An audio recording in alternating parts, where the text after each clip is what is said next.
सामने प्रतीक घुटनों के बल बैठा हुआ था।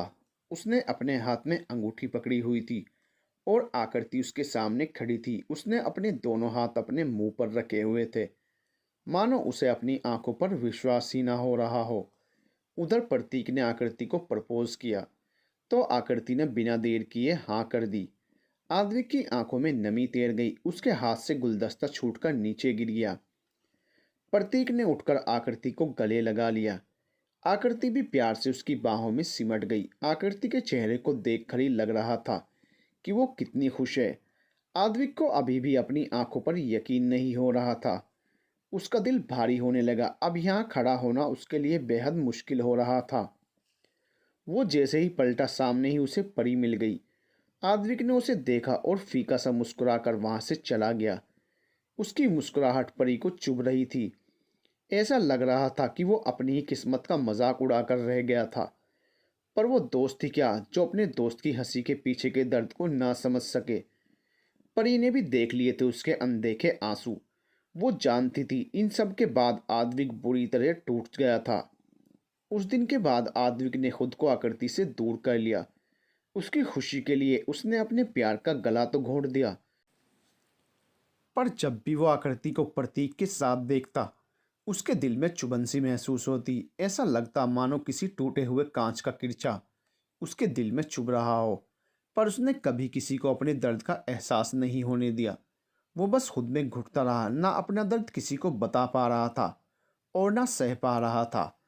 परी, क्या वो सच में मुझसे? आकृति को यकीन नहीं हो रहा था कि आदमी उससे प्यार करता था और उसे कभी पता ही नहीं चला। चलता भी कैसे? प्रतीक के अलावा उसने कभी किसी और पर ध्यान ही कहाँ दिया था। आद्विक को उसने हमेशा ही अपना दोस्त माना था। उसे कभी नहीं लगा कि आद्विक के दिल में उसके लिए फीलिंग्स भी हो सकती हैं। हाँ, आद्विक तुमसे बहुत प्यार करता है आकृति, बस तुम्हारी खुशी के लिए तुमसे दूर हो गया था। परी ने उसका हाथ पकड़कर कहा तो आकृति की आंखें झलक आई। उसे अफसोस था कि उसने अपने आंखों के धोखे के लिए किसी का सच्चा प्यार नहीं देखा। मुझे सब कुछ बताओ, सब कुछ, आकृति सिसकते हुए बोली। परी ने उसे शांत कराया और फिर से बताना शुरू किया। धीरे धीरे कॉलेज खत्म हो गया। प्रतीक और आकृति काफी करीब आ गए थे और आद्विक ने खुद को अपने काम में झोंक दिया था। खुद को इतना व्यस्त कर लिया था कि उसे किसी से मिलने तक की फुर्सत नहीं थी। परी उसकी हालत समझ रही थी लेकिन वो कुछ नहीं कर सकती थी। बस उसका साथ दे सकती थी, जो उसने दिया भी हर कदम पर। उसे कभी अकेला महसूस नहीं होने दिया। कुछ महीने पहले ही परी ने प्रतीक को किसी लड़की के साथ बहुत क्लोज देखा। उसे ये बात काफ़ी अजीब लगी। उसने तुरंत आद्विक को खबर की। ये बात सुनकर आद्विक का माथा ठनका। उसे आकृति की फिक्र होने लगी। आद्विक ने प्रतीक के पीछे कुछ आदमी लगाए हुए थे जो उसकी पल पल की खबर आद्विक को देते थे। उन्हीं से उसे पता चला कि प्रतीक का सिर्फ एक लड़की से नहीं बल्कि कई से संबंध हैं। और सिर्फ संबंध ही नहीं, उसने कई लड़कियों से फेक मैरिज की हुई थी। वो उन्हें अपने प्यार के जाल में फंसाता और उनसे शादी करके कुछ दिन बाद उन्हें गायब कर देता। उसकी ऐसी गिरी हुई हरकतों के बारे में सुनकर आद्विक का खून खोल उठा, पर उससे भी ज्यादा उसे आकृति की फिक्र हो रही थी। आखिर प्यार करता था वो उससे, ऐसे अपने आंखों के सामने उसकी जिंदगी खराब होते हुए कैसे देख सकता था? क्या सोच रहा है आदि? परी ने आद्विक को सोच में डूबा देखकर कहा। मैं उसके साथ कुछ गलत नहीं होने दे सकता, आद्विक ने कहा। पर तू करेगा क्या? पता नहीं, पर कुछ तो करना पड़ेगा जल्दी ही, आद्विक ने कहा और सोच में डूब गया। आकृति को सच बता दे, परी ने सुझाव दिया। नहीं, वो कभी इस बात पर यकीन नहीं करेगी। तू जानती है ना कि वो कितना प्यार करती है उससे। उसकी हर सही गलत बात पर आंखें बंद करके भरोसा करती है वो। तब एक ही रास्ता है आकृति को उस राक्षस से बचाने का, परी ने कुछ सोचते हुए कहा तो आद्विक ने उसकी ओर देखा। ओए वो क्या? तेरी और आकृति की शादी, परी ने कहा तो आद्विक झटके से अपनी जगह से उठ गया। दिमाग खराब हो गया है क्या तेरा? तुझे पता भी है तू क्या बोल रही है? उसकी बात से आद्विक बौखला गया था। और कोई रास्ता है तेरे पास उसे बचाने का? परी ने उसे घूरा तो वो ना में सिर हिलाते हुए अपना सिर पकड़कर बैठ गया।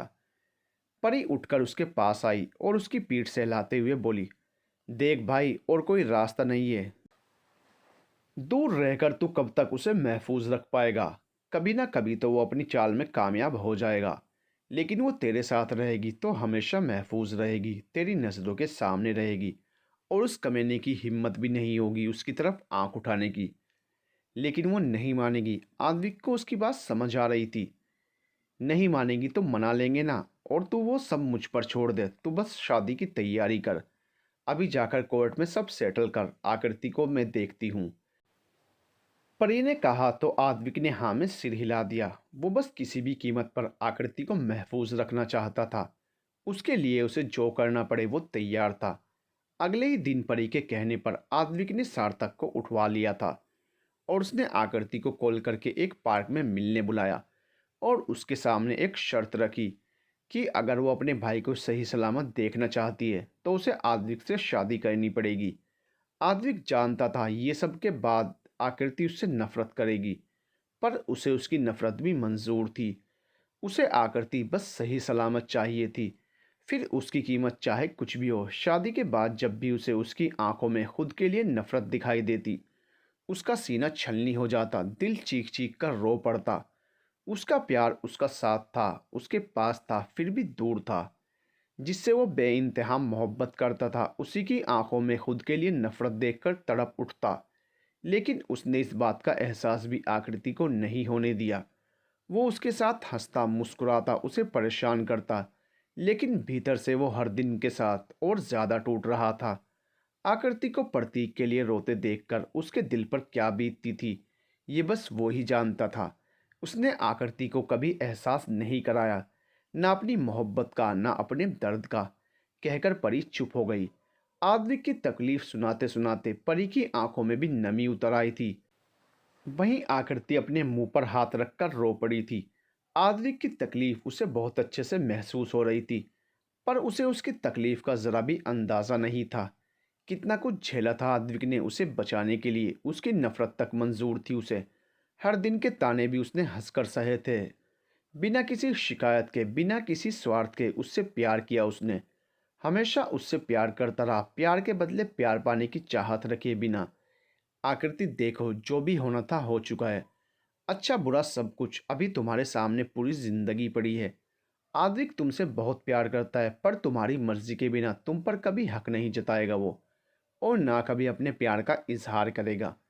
वो सारी जिंदगी ऐसे ही अकेले रह लेगा, पर तुमसे कभी नहीं कहेगा। तुम्हारी जिंदगी है, जो भी फैसला लो अच्छी तरह सोच समझ कर लेना। कहीं ऐसा ना हो कि तुम्हें बाद में पछताना पड़े। परी ने कहा तो आकृति ने हाँ में सिर हिला दिया। अच्छा, अब मैं चलती हूँ, ध्यान रखना अपना, परी ने कहा और उठकर चल दी। परी, आकृति ने उसे आवाज दी तो वो पलटकर उसे देखने लगी। तुमसे एक बात और पूछनी थी। हाँ बोलो। तुम और आद्विक, मतलब वो, मेरे कहने का मतलब है कि आकृति को समझ नहीं आ रहा था कि वो क्या कहे और कैसे कहे। परी उसे ऐसे हकलाते देखकर मुस्कुरा उठी। आद्विक मेरे लिए भाई जैसा है, तो कोई भी फालतू बात अपने दिमाग में मत लाओ। हम, परी ने कहा तो आकृति के चेहरे पर सुकून उतर आया। उसे उन पर कोई शक नहीं था, पर एक डर था मन में, जो अब निकल गया था। ख्याल रखना अपना, बाय कहकर परी वहां से चली गई। आकृति कुछ सोचकर अपने कमरे में आ गई। उसने कबर्ड खोला और उसमें से एक पैकेट निकाला और उसे खोलकर देखने लगी। उसमें एक काले रंग की साड़ी थी। आकृति ने उसे अपने हाथ में लिया और आईने के सामने आकर खड़ी हो गई और सोचने लगी कि जब वो दोनों पहली बार शॉपिंग के लिए गए थे तो आदमी कितने प्यार से उसे लेकर आया था और उसने उसे खोलकर देखा तक नहीं था। अब और नहीं आद्विक, बहुत तकलीफ सह चुके हो तुम। अब तुम्हें तुम्हारे हिस्से की सारी खुशियां मिलेंगी, तुम्हें तुम्हारे सारे हक मिलेंगे, तुम्हारे हिस्से का प्यार भी तुम्हें मिलेगा। आई प्रॉमिस, मैं तुम्हें इतना प्यार दूंगी कि तुम अपनी सारी तकलीफ भूल जाओगे। I love you Advik, I really love you. कहकर आकृति ने उसका फोटो चूम लिया। अचानक उसके दिमाग में कुछ आया। उसने वो साड़ी बेड पर रखी और कमरे से बाहर निकलने लगी।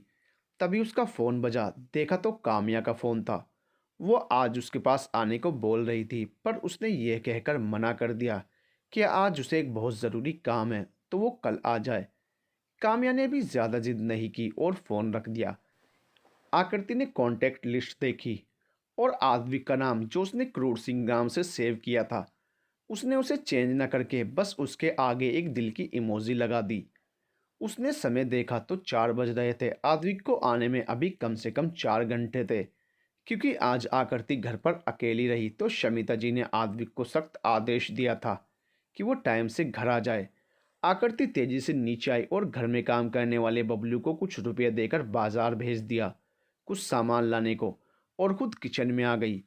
सबसे पहले उसने एक केक ऑर्डर किया क्योंकि इतनी जल्दी केक घर में नहीं बन सकता था, और खुद खाने की तैयारी में जुट गई। 5 बजे तक उसने सारा काम निपटा दिया था। बबलू भी सामान लेकर आ गया था। बबलू भैया, आप सब घर चले जाइए, आकृति ने घर में काम करने वालों से कहा। लेकिन भाभी, आप अकेले कैसे रहोगे? भैया भी नहीं आए हैं अभी। बबलू को आकृति की चिंता थी। आपके भैया आने वाले हैं, आप बेफिक्र होकर जाइए, आकृति ने कहा तो सब सर हिलाकर चले गए। आकृति ने तेजी से हाथ चलाने शुरू कर दिए। वो गार्डन में गई और जो सामान उसने बबलू से मंगाया था उसका इस्तेमाल करने लगी। तकरीबन 1 घंटे में सब सेट हो गया था। आद्विक के भी आने का समय हो रहा था तो वो अपने कमरे में चली गई और तैयार होने लगी। आज वो पूरे मन से आद्विक के लिए तैयार हो रही थी। उसकी आंखों में आद्विक के लिए बेशुमार प्यार दिखाई दे रहा था। आज वो आद्विक के सारे हक उसको दे देना चाहती थी। आकृति रेडी हुई और आद्विक के कपड़े निकालकर बेड पर रख दिए और एक पेपर पर कुछ लिखकर उसे आद्विक के कपड़ों में रख दिया। वो नीचे आई ही थी कि पोर्च में गाड़ी रुकने की आवाज़ आई। वो जल्दी से लाइट बंद करके पिलर के पीछे छिप गई। आद्विक गाड़ी से उतरा तो घर में अंधेरा देखकर हैरान रह गया। ये इतना अंधेरा क्यों है आज? उसने अपने फ़ोन की टॉर्च ऑन की और अंदर आ गया। अंदर आकर उसने लाइट जलाई पर बस हॉल के नाइट बल्ब जले। आद्विक ने आकृति को आवाज़ लगाई पर वो नहीं बोली। वो घबराकर आकृति को आवाज़ लगाते हुए इधर उधर देखने लगा। तभी उसके फ़ोन में बीप बजी। देखा तो आकृति का मैसेज था, रूम में आ जाओ। उसका मैसेज पढ़कर वो जल्दी से कमरे की ओर बढ़ गया। वहां जाकर देखा तो बेड पर उसके कपड़े रखे हुए थे पर आकृति कहीं नहीं थी। आकृति, कहाँ हो तुम? बाहर आओ, बहुत हो गया। कहते कहते वो चुप हो गया जब उसकी नज़र बेड पर रखे कागज़ पर गई। देखकर उसका दिल धक से रह गया। उसने कांपते हाथों से कागज़ पकड़ा और पढ़ने लगा। अरे अरे, शांत शांत शांत। कहीं नहीं गई हूँ मैं, यहीं हूँ। ये कागज़ मैंने इसलिए रखा है क्योंकि मेरे पास तुम्हारे लिए एक सरप्राइज़ है। अब जल्दी से रेडी होकर नीचे आओ, मैं इंतज़ार कर रही हूँ तुम्हारा। तुम्हारी आकृति। आद्विक ने जब ये पढ़ा, तुम्हारी आकृति, ये शब्द उसके मन को गुदगुदा गया। उसने कई बार ये लफ्ज़ पढ़ा और कागज़ कबड़ में रखकर बाथरूम में चला गया। थोड़ी देर बाद तैयार होकर नीचे आया। बाहर से आती रोशनी से उसके कदम अपने आप बाहर की ओर बढ़ गए। वो बाहर आया तो उसकी आंखें हैरानी से बड़ी हो गई। पूरा गार्डन रंग बिरंगी लाइट से सजा हुआ था। गार्डन के बीचों बीच बहुत अच्छे से डेकोरेट की गई 2 कुर्सी और मेज रखे हुए थे। वहीं आकृति काली साड़ी पहने आद्विक की ओर पीठ किए खड़ी थी। आद्विक धीमे कदमों से उसके पास आया तो आकृति के चेहरे पर मुस्कान खिल गई। ये सब क्या है? आद्विक ने पूछा तो आकृति उसकी ओर पलटकर बोली, तुम्हारी शिकायतें दूर करने की कोशिश कर रही हूँ।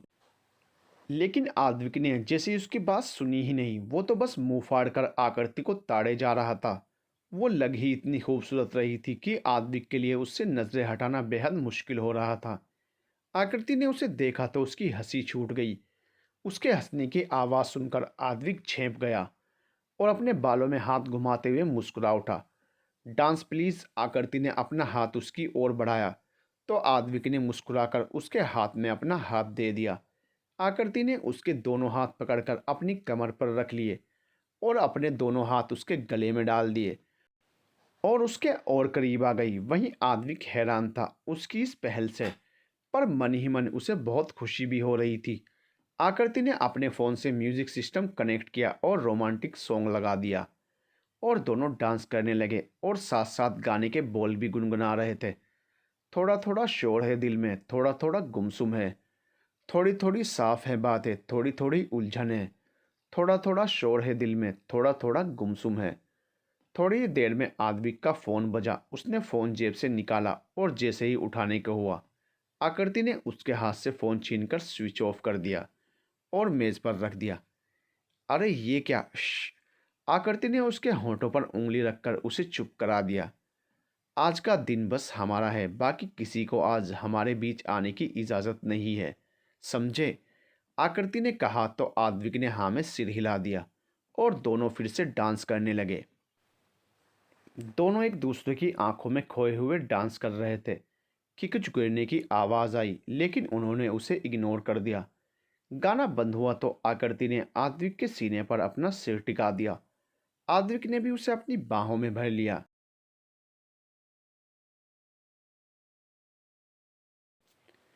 आद्विक, मुझे तुमसे कुछ कहना था। आकृति उसके सीने से सिर टिकाए बोली। बोलो। आद्विक ने सुकून से अपनी आंखें बंद की हुई थी। हल्का हल्का म्यूजिक अभी भी चल रहा था। आद्विक हल्का सा घूमा और टेबल से लगकर खड़ा हो गया। आकृति अभी भी उसके सीने से लगी हुई थी। वो मैं ये बोल रही थी कि आ आकृति के शब्द अधूरे रह गए जब आद्विक के मुंह से एक तेज आह निकली और वो उसके कंधे से लुढ़क गया। आद्विक, आद्विक क्या हुआ? उसने उसका चेहरा अपने हाथ में थाम कर कहा। आद्विक का चेहरा लाल पड़ गया था, वो पूरा पसीने पसीने हो गया। आकृति ने उसकी पीठ पर हाथ रखा तो उसे अपने हाथ पर कुछ गीला गीला महसूस हुआ। उसने हाथ हटाकर देखा तो उसकी चीख निकल गई। उसका पूरा हाथ खून से लथपथ था। आद्विक, आद्विक उठो। कौन है? किसने किया ये? आकृति बुरी तरह बिलख रही थी। आद्विक की सांसें उखड़ने लगी। आकृति का ध्यान उस पर गया तो उसने खुद को संभाला और आद्विक को सहारा देकर गाड़ी में बैठा दिया। दोनों के कपड़े खून से सन चुके थे। वो भागते हुए अंदर गई और गाड़ी की चाबी लेकर आई। उसने गाड़ी स्टार्ट की और तेजी से हॉस्पिटल की ओर मुड़ गई। उसने निकलते ही पुलिस की जीप वहां आकर रुकी।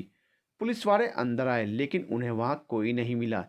एक हवलदार घूमते हुए गार्डन में आया। उसे वहां खून के धब्बे दिखाई दिए तो उसने चीख कर बाकी सबको बुलाया। ज़रूर वो लोग हॉस्पिटल ही गए होंगे, चलो जल्दी, इंस्पेक्टर ने कहा और वो लोग भी जल्दी से वहां से निकल गए। आकृति रोते हुए गाड़ी भगाई जा रही थी। साथ साथ वो आद्विक को आंखें खुली रखने को बोल रही थी। आद्विक सुनो, आंखें आंखें खुली रखो तुम। हम बस पहुंच ही रहे हैं, बस थोड़ी देर और। आद्विक दर्द से बेहाल था। खून अभी भी बहुत बह रहा था। उसने आकृति को देखा जिसकी आंखों में उसके लिए बेशुमार प्यार और उसे खोने का डर साफ साफ दिखाई दे रहा था। उसे देखकर वो दर्द में भी मुस्कुरा उठा। उसने कभी उम्मीद नहीं की थी कि आकृति भी उससे प्यार करती है, पर दिल में एक चाहत ज़रूर थी उसकी आंखों में खुद के लिए प्यार देखने की। और आज जब वो चाहत पूरी हो रही थी तो वो ठीक से खुश भी नहीं हो पा रहा था। आकृति गाड़ी भगाए जा रही थी। इस बीच कई बार वो टकराने से बची। कुछ देर बाद हॉस्पिटल के सामने गाड़ी रुकी। आकृति भागते हुए अंदर गई। कुछ ही देर बाद दो वार्ड बॉय उसके साथ बाहर आए और आदमी को अंदर ले गए। डॉक्टर, डॉक्टर, प्लीज़ मेरे आदमी को बचा लीजिए, प्लीज़। आप पैसों की फिक्र मत करिए। आपको जितना पैसा चाहिए मैं दूंगी, बस आप उसे ठीक कर दीजिए। आकृति ने रोते हुए अपने हाथ जोड़ लिए। डॉक्टर ने उसे सब ठीक होने का दिलासा दिया और ओटी में चले गए। आकृति रोते हुए वहां पड़ी बेंच पर बैठ गई। उसकी आंखों से आंसू बहे जा रहे थे। कुछ ही देर में पुलिस वहां पहुंच गई। आकृति ने उन्हें बताया, आप जल्द से जल्द पता लगाइए कि ये किसने किया है। आकृति गुस्से से उबल रही थी। वो मैम, हमें शक है कि ये काम प्रतीक ने किया है, इंस्पेक्टर ने कहा तो आकृति की आंखें हैरानी से बड़ी हो गई। वो कैसे कर सकता है? वो तो जेल में है ना। नहीं, वो जेल से फरार हो गया है। यही बताने के लिए हम कब से मिस्टर शेखावत को कॉल कर रहे थे, पर उनका फ़ोन नहीं लग रहा था। इंस्पेक्टर की बात सुनकर आकृति ने अपना सिर पकड़ लिया, लेकिन अगले ही पल उसके चेहरे पर गुस्सा उतर आया। ऐसे कैसे फरार हो गया? करते क्या हैं आप लोग? एक बात सुन लीजिए, अगर मेरे आदमी को कुछ हुआ तो आप सोच लीजिए, समझे आप? जल्द से जल्द उस इंसान को पकड़ो। 24 घंटे के अंदर अंदर वो इंसान मुझे जेल में चाहिए। आकृति गुस्से में चीख पड़ी। उसकी बात सुनकर इंस्पेक्टर ने हाँ में सिर हिलाया और वहां से चला गया। आकृति दोनों हाथों से अपना मुंह छिपाकर बेंच पर बैठ गई।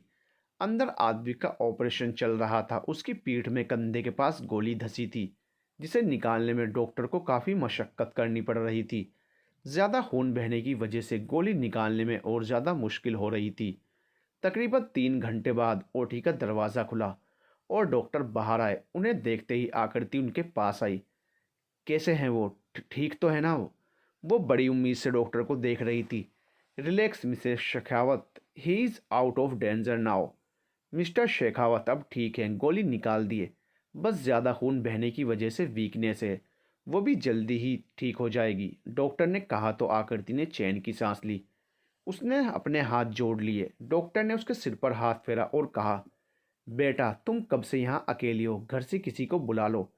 डॉक्टर की बात सुनकर आकृति को शमिता जी और परी का ध्यान आया।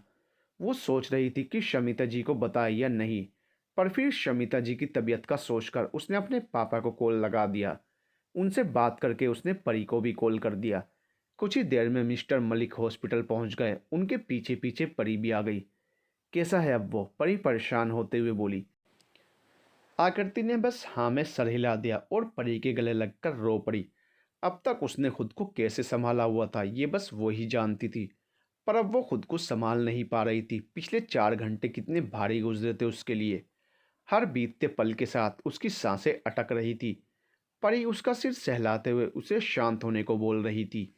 कुछ देर बाद वो शांत हुई तो परी ने उसे पानी देकर कहा, ठीक हो। आकृति ने पानी पीकर हाँ में सिर हिला दिया।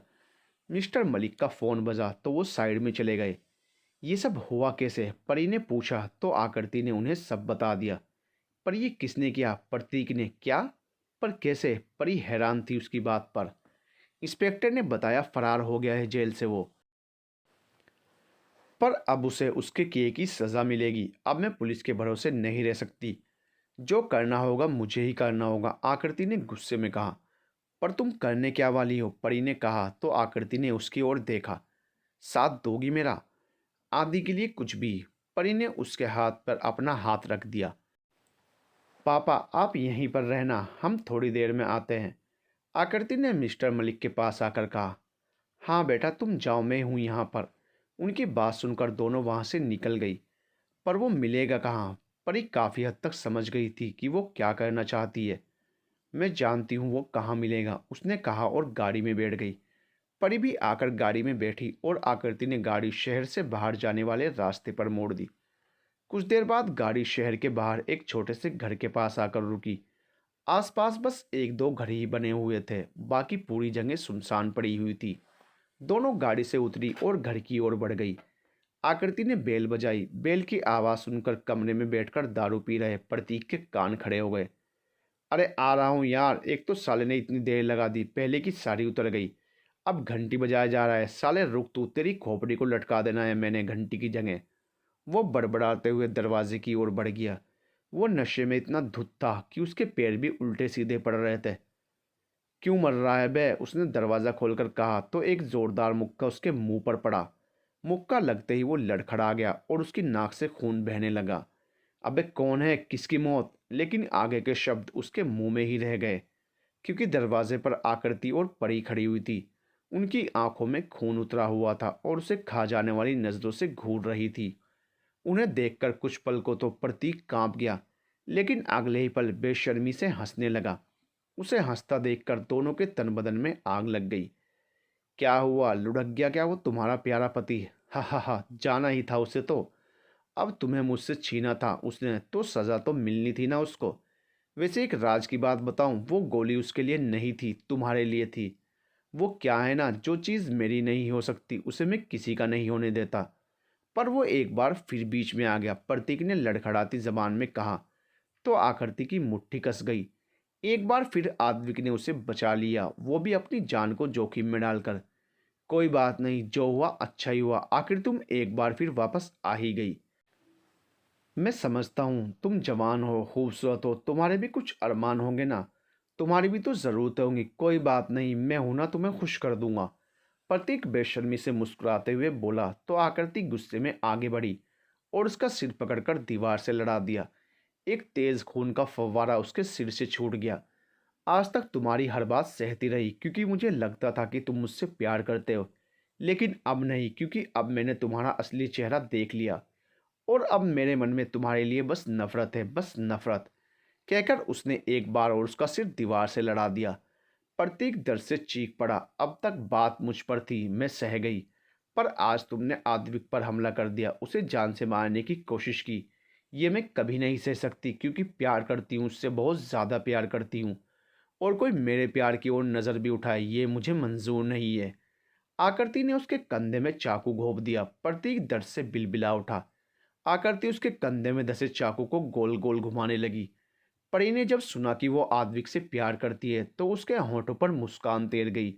उसके दोस्त की, उसके भाई की तपस्या आज सफल हो गई थी। उसका प्यार अब एक तरफा नहीं रह गया था, उसे उसका प्यार मिल गया था। वो बेहद खुश थी। आज इतनी खुश थी कि खुशी के मारे उसकी आंखें छलक आई। एक वही तो थी आद्विक के हर दर्द की गवाह। उसने कभी उससे कहा नहीं, पर दर्द में तड़पते देखा था उसने उसे। आज उस दर्द से उसे आज़ादी मिल गई थी। बहुत शौक है ना तुझे लड़कियों की ज़िंदगी से, उनकी इज्जत से खेलने का। आज तुझे इसकी ऐसी सज़ा मिलेगी कि तू कभी किसी लड़की के पास नहीं जा पाएगा। आकृति ने कहा और उसके पैर में चाकू घोंप दिया और बुरी तरह घुमा दिया। प्रतीक दर्द के मारे बेहोश हो गया। आकृति उसके मुंह पर लात जमाते हुए चिल्लाई, अभी कैसे मर गए? इतनी जल्दी नहीं मर सकते तुम। अभी तो तुम्हें बहुत से हिसाब चुकाने हैं। उठ नामर्द कहीं के, उठ। परी ने आकर उसे पीछे खींचा और अपने सीने से लगा लिया। उसके सीने से लगते ही आकृति रो पड़ी। तब तक पुलिस भी वहां आ गई। परी पहले ही पुलिस को खबर कर चुकी थी। देखो जरा, जिंदा है या मर गया, इंस्पेक्टर ने कहा। तो हवलदार ने चेक करके बताया कि अभी उसकी सांसें चल रही थी। इंस्पेक्टर ने जल्दी उसे गाड़ी में डालने का आदेश दिया। ध्यान रहे इंस्पेक्टर, इन सब में मेरे परिवार का नाम नहीं आना चाहिए, परी ने कहा। तो इंस्पेक्टर उसे आश्वस्त करते हुए बोला, डोंट वरी मिस चौहान, इसमें किसी का नाम नहीं आ गया। Thank you. परी ने उसका आभार व्यक्त किया और पुलिस वहां से चली गई। वे दोनों भी हॉस्पिटल के लिए निकल गई। सुबह हो चुकी थी। आदित्य अभी भी नींद में था। सुबह से कई बार शमिता जी का कॉल आ चुका था। उन्हें बहुत घबराहट हो रही थी कल रात से ही। लेकिन परी ने उन्हें यह कहकर समझा दिया था कि आकृति और आद्विक उसके साथ है और वो तीनों किसी पार्टी में आए हैं। आकृति ने भी उनसे बात की और अपने ठीक होने की जानकारी दी। लेकिन माँ तो माँ होती है ना, उन्हें तसल्ली नहीं हुई और उन्होंने जल्दी दोनों को घर आने को बोला। आकृति ने ठीक है बोलकर फोन रख दिया। आद्विक को होश आ चुका था। परी उसके पास बैठी थी। उसकी आंखें आंसुओं से भरी हुई थी। ए मोटी, रो क्यों रही है? जान निकाल दी नालायक तूने, और बोल रहा है रो क्यों रही है? परी ने कहा तो आद्विक मुस्कुरा उठा। मुझे नहीं पता था तू मुझसे इतना प्यार करती है, आद्विक ने कहा तो परी चिढ़कर बोली, कम बोल, कोई प्यार व्यार नहीं करती मैं। वो तो बस इस बार राखी का गिफ्ट उधार है तुझ पर, इसलिए बोल रही थी मैं। वो मुंह बनाते हुए बोली तो आद्विक हंस पड़ा। उसे हंसता देखकर परी के चेहरे पर सुकून उतर आया। वो बोली, ऐसे ही खुश रहना हमेशा, अब तू आराम कर, मैं आती हूँ। परी, आकृति भेज रही हूँ तेरी आकृति को। मजनू, परी ने हंसकर कहा और कमरे से बाहर निकल गई। अब कैसे हैं वो? आकृति ने पूछा। ठीक है, और जाओ, जाकर मिल लो उससे। तड़प रहा है बेचारा तुम्हारे दीदार को। जाओ और उसकी नज़रों को सुकून दो। परी ने कहा तो आकृति के गाल जल उठे। परी ने उसका माथा चूमा और कहा, बस ऐसे ही हंसते मुस्कुराते रहो और जल्दी से मुझे बुआ बना दो, वो भी जुड़वा बेबीज की। परी की बात पर आकृति ने उसके कंधे पर मारा तो परी ने हंसते हुए जाने का इशारा किया। आकृति अंदर आई तो देखा आद्विक बेड के सिरहाने से सिर टिकाए आंखें बंद करके बैठा था। आकृति आकर उसके पास बैठ गई। अब कैसे हो? आकृति ने कहा तो आद्विक ने अपनी आंखें खोली और बोला, अब एकदम ठीक हूँ। उसकी बात पर आकृति मुस्कुरा उठी। दोनों शांत बैठे थे। आद्विक उसके बोलने का इंतजार कर रहा था और आकृति को समझ नहीं आ रहा था कि वो क्या बात करे। कल रात तुम कुछ कह रही थी, बोलो, आद्विक ने बात शुरू की। उसका दिल बेचैन था। जो उसने आकृति की आंखों में देखा था उसे वो उसके लफ्जों में सुनना चाहता था। घर घर चलो तब बता दूंगी, वो हड़बड़ा गई थी।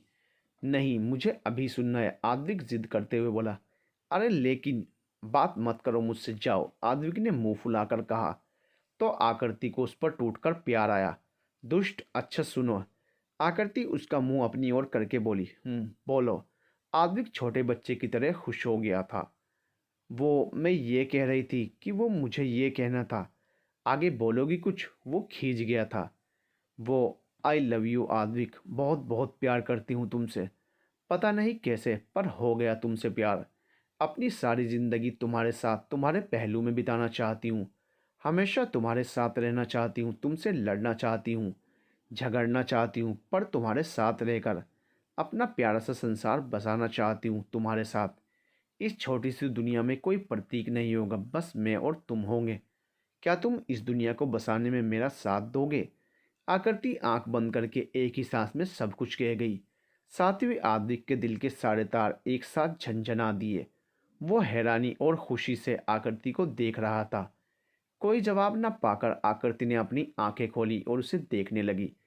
आदिक बड़े प्यार से उसे निहार रहा था, उसकी नजरें खुद पर महसूस करके आकृति ने नजरें झुका ली। इधर आओ, आद्विक ने उसे पुकारा। आकृति उसके बेड पर आकर बैठ गई। बाकी सब तो ठीक है, पर कुछ फील नहीं आया। ऐसा लग रहा है जैसे मैंने बंदूक की नोक पर तुमसे ये सब कुछ बुलवाया है, आद्विक ने कहा तो आकृति हैरानी से उसे देखने लगी। कितने तो मन से बोला है और तुम्हें फिर भी फील नहीं आई? अब कैसे फील आएगी तुम्हें? आकृति ने चिढ़कर कहा तो आद्विक ने उसे अपने पास आने का इशारा किया। आकृति हल्की सी उसके ऊपर झुकी। आद्विक ने उसे अपने करीब खींच लिया। क्या कर? आगे के शब्द उसके मुंह में ही रह गए जब आद्विक ने उसके अधरों पर अपने अधर अटका दिए। एक पल को तो आकृति की आंखें हैरानी से बड़ी हो गई, लेकिन अगले ही पल वो भी इस एहसास में खो गई। कुछ देर बाद आद्विक ने उसे छोड़ा और बोला, अब आई फीलिंग, आगे से ध्यान रखना। आद्विक ने उसे छेड़ा तो आकृति ने शर्माकर उसके सीने में अपना सिर छिपा लिया। आद्विक ने भी एक हाथ से उसे अपने सीने से चिपका लिया और बोला, आई लव यू टू आकृति। थैंक यू मुझे इतनी बड़ी खुशी देने के लिए। थैंक यू मेरी ज़िंदगी में आने के लिए। Thank you so much. आकृति ने उसका चेहरा अपने हाथ में थामा और उसके माथे पर अपने होंठ रखकर बोली, थैंक यू तो मुझे बोलना चाहिए कि तुम मेरी ज़िंदगी में आए। बहुत बेवकूफ़ियाँ कर चुकी हूँ ज़िंदगी में, अब सबको सुधारना चाहती हूँ। एक सुकून भरी ज़िंदगी बिताना चाहती हूँ तुम्हारे साथ। बोलो, दोगे ना मेरा साथ? हमेशा ऐसे ही मुझे प्यार करते रहोगे ना? आद्विक ने उसका माथा चूमा और बोला, हमेशा। मेरा प्यार कभी कम नहीं होगा, वादा है मेरा। उसकी बात सुनकर आकृति ने उसके सीने पर अपना सिर टिका दिया और आंखें बंद कर ली। आद्विक ने भी उसे अपनी बाहों में भर लिया। दोनों के चेहरे पर सुकून पसरा हुआ था, अपने प्यार को पा लेने का सुकून, एक दूसरे के साथ होने का सुकून। मोहब्बत अगर सच्ची हो तो एक वक्त के बाद मिल ही जाती है।